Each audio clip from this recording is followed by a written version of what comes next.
Ya, Shalom saudara, saya Pendeta Gael Pinarta, senang bisa kembali menyapa saudara. How are you today?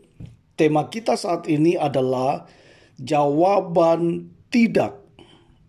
Pembacaan kita terambil dalam 2 Samuel pasal 12, mulai ayat yang ke-15 sampai dengan ayat yang ke-24. Namun yang merupakan nats kita, saya bacakan dari ayat yang ke-16. Firman Tuhan berkata demikian. Lalu Daud memohon kepada Allah oleh karena anak itu. Ia berpuasa dengan tekun, dan apabila ia masuk ke dalam, semalam-malaman itu ia berbaring di tanah.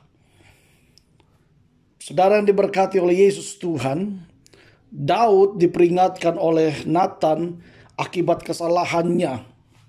Ia membiarkan Uria orang Het itu mati agar ia dapat mengambil Batsheba sebagai istrinya.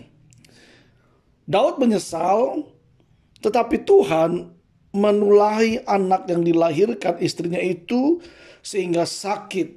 Kita bisa baca dalam ayat yang ke-15. Daud terus memohon kepada Allah dengan tekun dan berpuasa supaya anak itu bisa sembuh dari penyakitnya. Ayat yang ke-16 kita bisa baca di sana. Namun pada akhirnya kita bisa melihat apa yang terjadi. Anak itu akhirnya mati, saudara.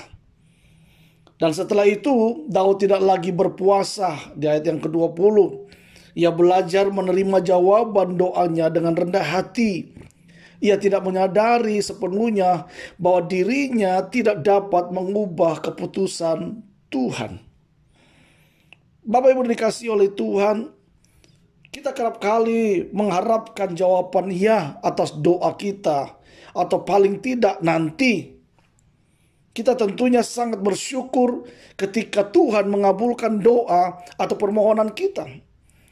Bila Tuhan belum menjawab dan kita mengartikannya sebagai nanti, kita belajar menunggunya dengan sabar sampai Tuhan memenuhi permintaan kita menurut waktu dan caranya.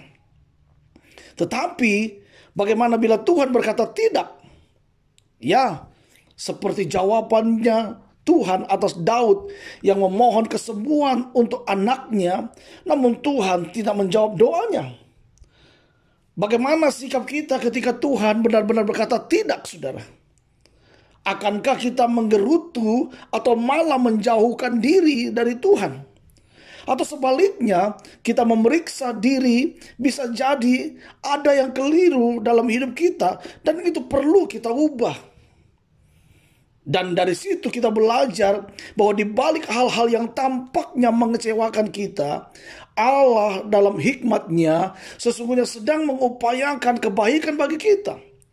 Bahwa jalan Allah tidak selalu menyenangkan perasaan kita, namun pada akhirnya pasti mendatangkan damai sejahtera. Karena itu Bapak Ibu Saudara diberkati Tuhan, jangan pernah kita memaksakan kehendak kita, tapi biarlah kita mau belajar untuk mengikuti apa yang Tuhan mau dalam hidup kita. Kadang-kadang Tuhan bisa menjawab ya, kadang-kadang juga Tuhan bisa menjawab nanti. Namun jangan lupa bahwa kadang-kadang juga Tuhan bisa menjawab tidak dalam setiap doa-doa kita.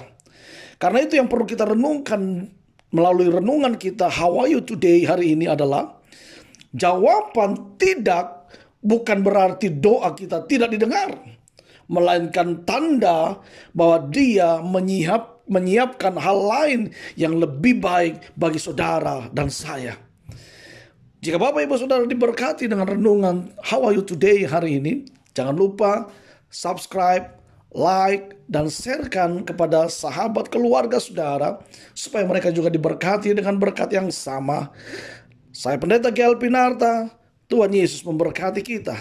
Amin.